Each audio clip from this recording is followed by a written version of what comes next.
Assalamualaikum warahmatullahi wabarakatuh. Ya, alhamdulillah kali ini kita bertemu dalam cerita horor ke-8 di channel Dongeng Malam, yang dimana kali ini saya akan bercerita tentang pengalaman horor atau mistis yang cukup mengerikan, yang terjadi di suatu wilayah yang saya rahasiakan saja. Satu wilayah dan sudah menjadi rahasia umum dan sudah banyak yang mengetahui, dan keluarganya yang menjadi korban dari kejadian ini. Ya, ini akan bercerita tentang seorang yang anggap saja seorang pintar yang mungkin di saat itu ada yang bilang sebelum kejadian adalah sedikit jumawa yang datang ke suatu daerah, dan di sana dia mendapatkan sesuatu hal yang benar-benar di luar dugaan, yang ternyata di situ menjadi akhir hidupnya karena ulah oleh salah satu makhluk yang di tempat saya itu cukup ditakuti atau cukup mengerikan track record maupun sepak terjangnya. Ya, sebelum bercerita, saya ucapkan terima kasih buat sobat semua, sobat Dongeng Malam. Terima kasih yang sudah subscribe, yang sudah like, dan yang mau meluangkan waktunya untuk menonton atau mengikuti cerita-cerita di channel Dongeng Malam. Saya ucapkan terima kasih, semoga diberikan kesehatan, rezeki yang melimpah, dan diberikan kebaikan dalam kehidupannya. Ya, untuk langsung saja kita mulai. Kejadiannya adalah di sebuah desa yang sebenarnya bukan perkotaan, tapi aksesnya cukup dekat dari perkotaan. Yaitu sebuah dataran tinggi ini dari arah utara itu terdapat cukup banyak perkampungan. Ada sekitar 5 desa dari arah jalan raya tersebut. Nah, di sebelah barat desa ini adalah ladang maupun semi hutan gitulah, pokoknya kayak pegunungan tingkat rendahnya gitu. Tapi di ladang maupun pegunungan itu sendiri masih diolah oleh para petani atau warga setempat sebagai tempat untuk bertani atau menanam tanaman untuk kebutuhan. Nah, ceritanya ada seorang, bisa dibilang sih orang pinter, agak orang ngerti gitu ya, yang ngerti tentang dunia gaib atau hal-hal yang mistis begitu. Kebetulan dia ini rumahnya di kota ya, bukan di kota sih, ya agak dekat dengan kota, di sebelah utara. Dan dia mendapatkan istri itu orang di situ, orang di kampung ini yang tempat kejadian ini.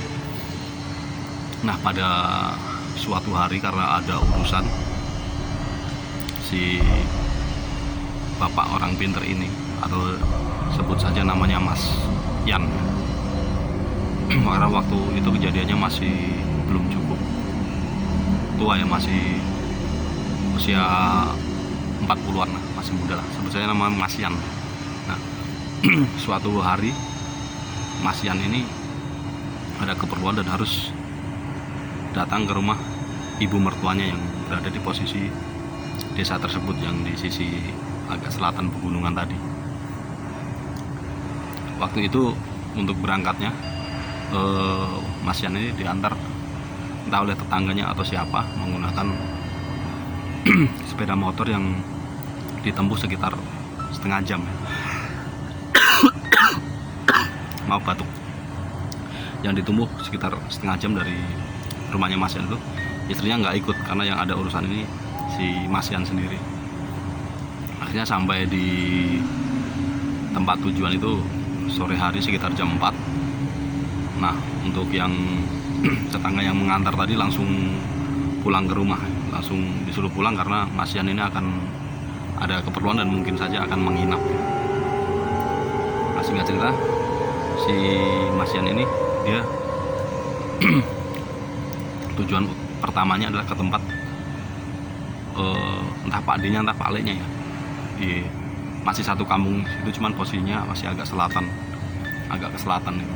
Nah di situ karena mungkin lama nggak ketemu, akhirnya Mas ini ngobrol lama kan, saking asiknya ngobrol dia pokoknya ngalor ngidul sama wedangan lah, bikin teh sama ngerokok sama pacitan itu cemilan khas orang Jawa ya, teman minum teh ini dari direbusin singkong, goreng singkong maupun ubi. Nah selesai ngobrol-ngobrol tuh waktu udah jam 9 malam di rumah Pak D-nya itu, dan si Mas Yan ini ingin berkunjung ke rumah mertuanya yang masih di desa itu, tapi jaraknya lumayan jauh, sekitar setengah kilo dengan ada dua pilihan, yaitu melewati jalan pinggir desa itu jalan sepi dan melewati beberapa kebun warga, tapi sebelah posisi rumahnya di utara, sebelah barat atau sebelah kirinya itu dari tempat dia bertamu ini udah adalah hutan, udah ladang atau dibilang hutan gitu, karena sama sekali tidak ada desa. Nah sempat ngobrol dengan Pak D-nya, dibilang kalau kesini mau ke rumah Simbo enaknya lewat mana, Pak D wes wengi kan, waktu itu udah sekitar jam 10 malam, wes wengi lewat tengah desa bae, aja lewat pinggir, udah malam lewat tengah desa saja, nggak usah lewat jalanan pinggir. Nah pada saat itu si Mas Yan itu mungkin timbul rasa penasaran atau adrenalinnya ya, dia sempat berucap maaf nih tenggorokan enak. Dia sempat berucap katanya kalau lewat di jalan yang sebelah barat desa itu katanya angker ya Pak De, ada yang sering ada yang iseng atau ada yang gangguin gitu ya.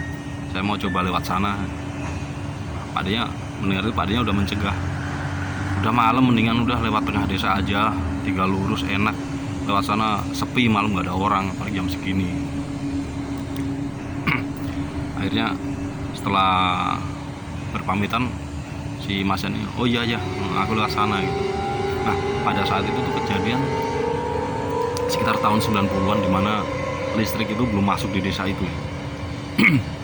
Listrik belum masuk ke dalam desa, sehingga untuk jam-jam segitu biasalah pedesaan itu orang-orang nongkrong juga masih jarang. Tahun 90 itu belum banyak orang nongkrong jajan gitu di tengah desa, itu masih jarang. Paling mereka fokus di nongkrong di pos ronda begitu.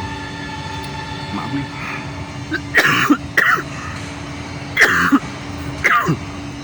Batuk. Tapi Mas yang terlanjur ngomong begitu, setelah keluar dari rumah dia bilang sama Pak D-nya tuh mau lewat tengah desa, nggak taunya pas sudah keluar dia langsung ambil kiri buat kira menuju ke jalan desa sebelah barat itu, tinggal lurus ke utara, jalan. Nah di situ nggak ketemu dengan satu penduduk pun, karena udah jam 10 malam, udah suasana juga dingin ya, walaupun musim kemarau suasana cukup dingin. Dan menuju ke utara setelah melewati kebun, ada beberapa rumah, kemudian kebun lagi, terus itu cukup gelap ya, terus melewati beberapa rumah. Nah dari jalan dia masuk ke kiri ke tempat mertuanya tersebut.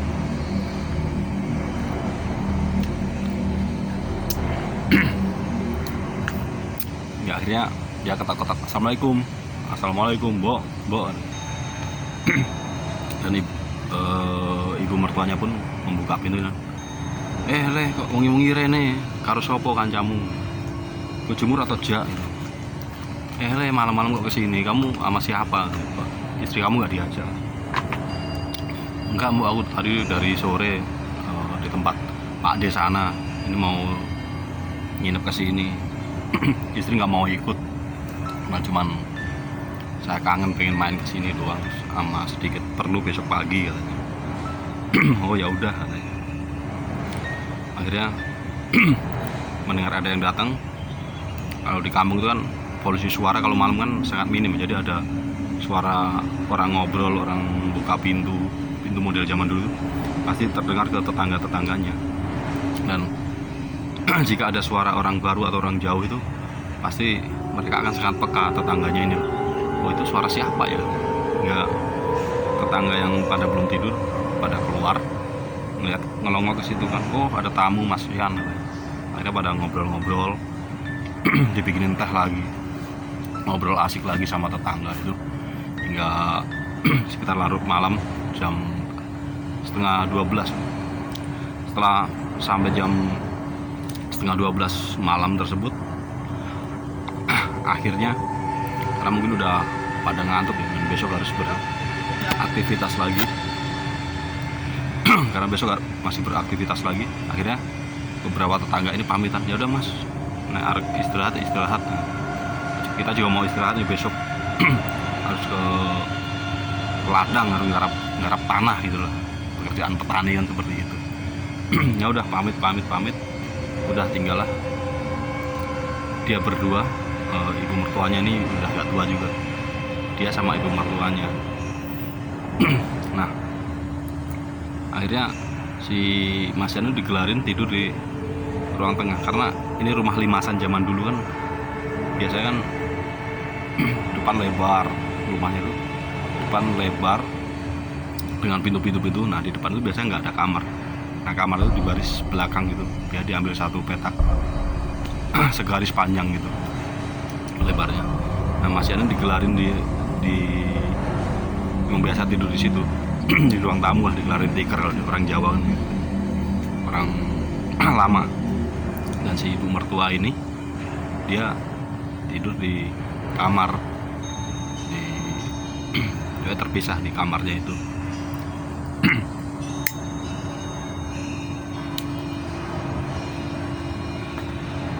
Nah, pada sekitar pukul setengah 1 malam itu, setengah 1 malam, si ibu mertuanya ini mendengar suara, tapi suara itu asing, suara orang dewasa yang cukup berat. Cuman posisi suara itu seperti di atas hubungan rumah. Dia bersuara seperti ini.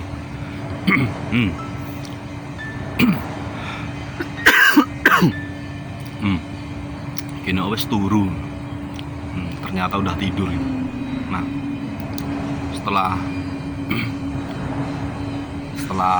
terdengar suara seperti itu, selang nggak sampai 5 menit kan, terdengar suara dengkuran keras dari Mas Yan itu sendiri. Dan si ibu mertuanya ini mengira bahwa itu mendengkur biasa kan, tapi lama-lama dengkurannya ini kayak semakin keras, semakin berat, ditambah kayak ada apa ya, dengkuran campur dengan ini cairan gitu di dalam tenggorokan ini. Jadi suaranya itu dengkuran basah lah, dengkuran tapi basah dan kayak sapi dipotong gitu kan.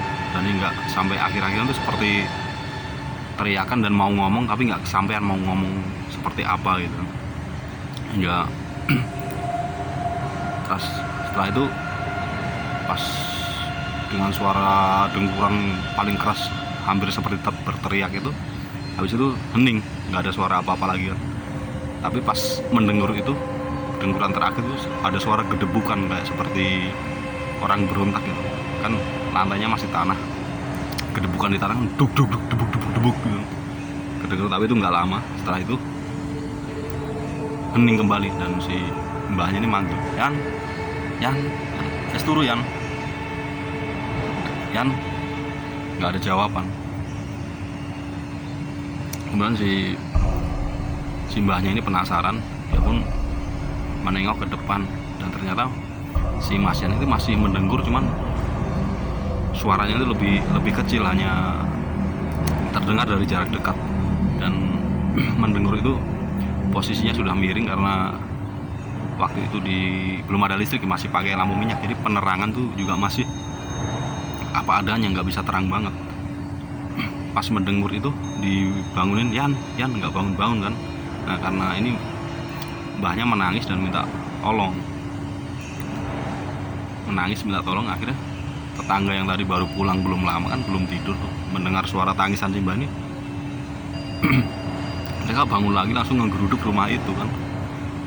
Setelah ketok-ketok, mbah, pintu dibuka, dan dari beberapa tetangga ini akhirnya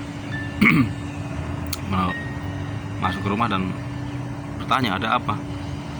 Enggak, tadi gini, tiba-tiba begini, diem aja, saya panggil, ini badannya masih anget tapi kayak nggak napas, diem aja gitu.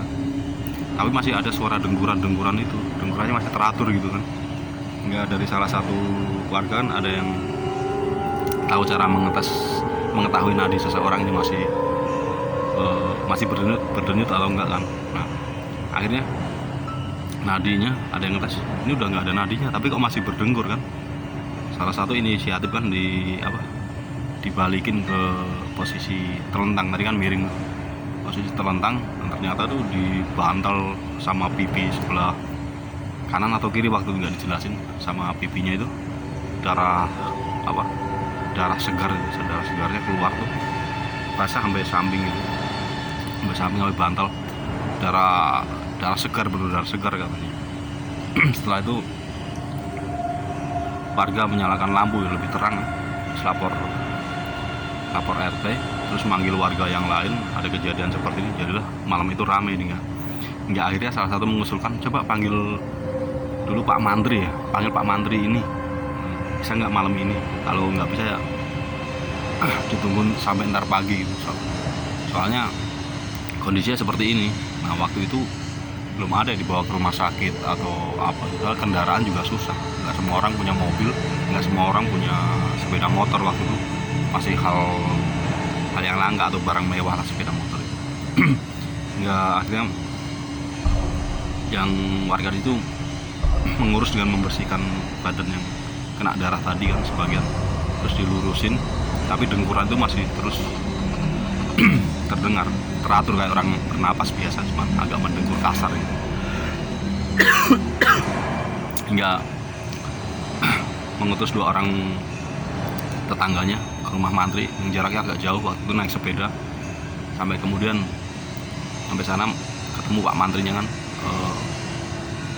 udah tidur waktu itu, diketok-ketok tempat prakteknya, dan waktu itu sudah maklum ya kalau ada yang butuh pertolongan darurat sih nggak apa-apa, diketok nggak marah, jadi dipersilakan. Akhirnya diketok, menyampaikan maksud dan tujuannya, dan Pak Mantri ini akhirnya bilang, tanggung ya Mas, habis subuh saja nanti saya kesana, ini udah tinggal beberapa jam lagi, saya juga harus siap-siap dulu. Oh ya nggak apa-apa Pak, ditunggu. Lalu pulanglah kedua orang ini dan menyampaikan kepada pihak keluarga, nanti habis subuh baru Pak Mantrinya kesini kan gitu.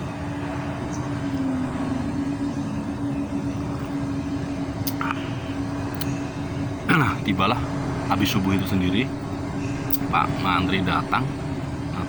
Dan sebenarnya Pak Mantri ini juga orang yang sedikit tahu tentang ilmu kebatinan atau hal seperti itu.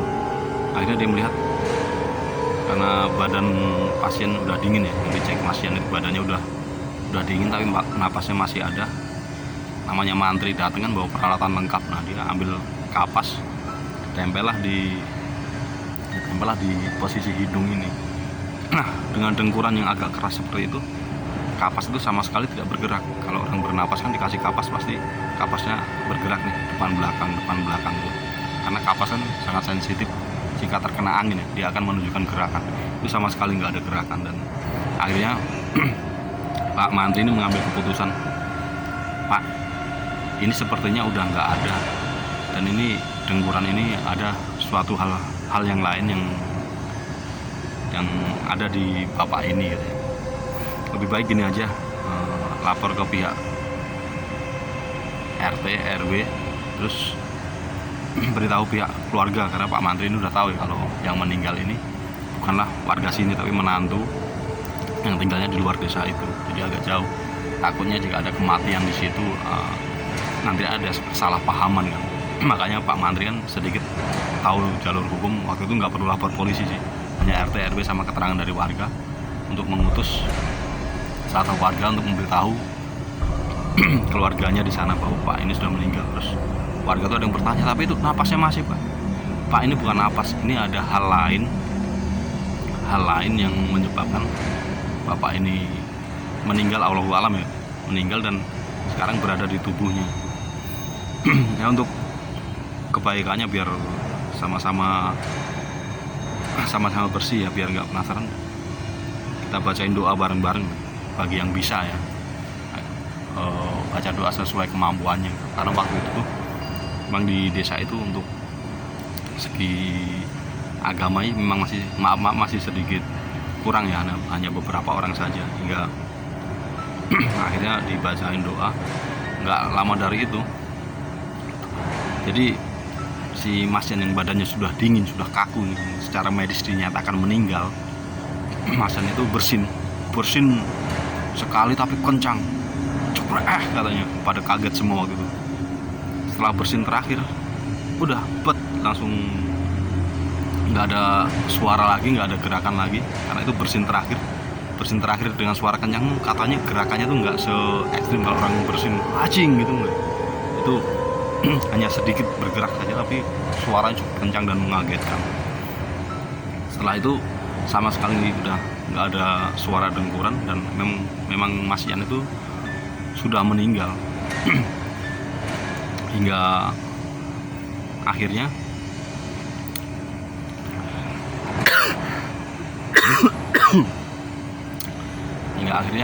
salah satu tetangga langsung nembusin ke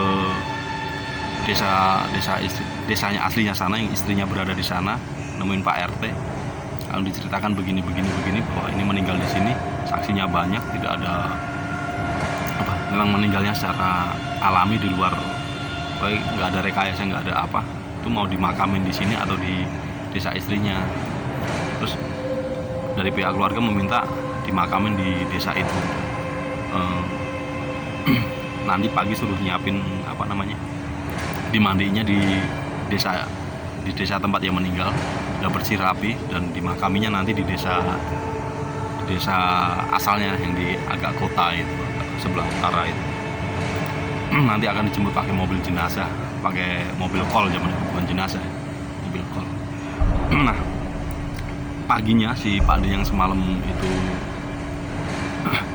itu ngobrol dan melarang dia lewat jalan sisi barat, itu akhirnya datang ke situ dan cukup kaget. Akhirnya ngobrol sama orang-orang yang semalam diajak ngobrol di tempat mertuanya itu, dan di situ ternyata baru tahu ngobrol si Mas Yan ini bahwa dia lewat sisi sebelah barat, lewat jalan desa sebelah barat. Dan di situ dan bercerita sambil bercanda dengan yang diajak ngobrol semalam itu. Dia juga ngomong mau ngetes lewat jalan sana ada apa, sama istilahnya mau ngetes dirinya lah, dia punya kemampuan supranatural itu mau dites gitu. Dan setelah ngobrol dia ambil kesimpulan, ya ternyata menurut mereka ya, orang-orang yang saat itu kompeten di bidang gaib, yang sedikit tahu. Jadi saat itu salah satu makhluk di situ menganggap apa yang dilakukan Mas Yan ini menyinggung Mas Yan ini menyinggung makhluk yang berada di sana, sehingga dengan cara liciknya dia langsung istilahnya menyerang Mas Yan yang dalam kondisi yang tidak siap, hingga berakibat fatal seperti itu.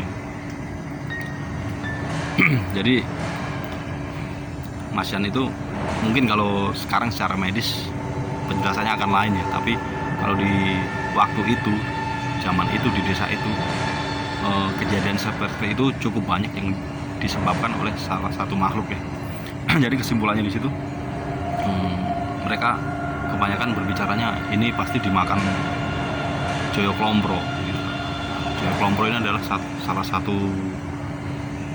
makhluk yang di tempat saya memang cukup menakutkan dalam memberi teror ya. Kalau banyak yang tahu itu, banyak yang sering lihat itu, dia modelnya perawakannya hitam tinggi besar, hanya itu, hitam tinggi besar. Dan makhluk ini adalah piaraan seseorang yang mempunyai ilmu ajian Condobirowo. Dan ajian Condobirowo ini nggak sembarang orang mau dan mampu untuk mengendalikannya, karena makhluk ini dia sering meminta makanan atau makanannya itu kalau nggak manusia ya sapi, pokoknya yang berbentuk manusia maupun hewan ternak tapi yang berukuran besar gitu. Enggak.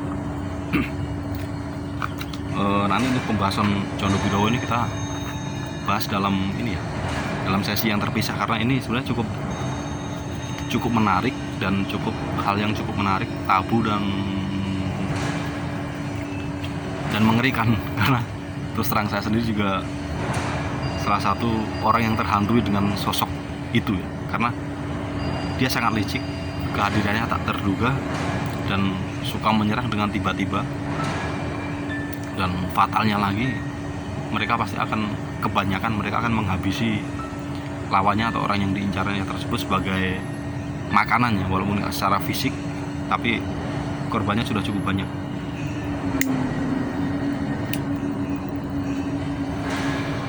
Nah, setelah itu kabar pun beredar di desa itu, membuat suasana tiap malam tuh jadi mencekam, karena mereka masih trauma karena silam di tahun 80-an pernah terjadi teror seperti itu, yang dalam waktu 40 hari itu ada sekitar 20 atau 30 warga yang jadi korban. Jadi meninggal itu karena teror dari makhluk Condro Birowo itu sendiri, makhluk dari perwujudan ilmu Condro Birowo itu sendiri. Makanya saya nanti ingin membahasnya di sesi yang terpisah, karena cukup banyak cerita yang bukan cerita ya, banyak kejadian nyata yang melibatkan makhluk jahat yang satu ini. Cukup banyak kejadian itu di desa tersebut, bahkan ke beberapa desa berikutnya, karena saat itu makhluk itu banyak dipelihara oleh orang-orang yang memiliki ilmu kedikdayaan ya, dan menyebut dirinya sebagai orang pinter ya.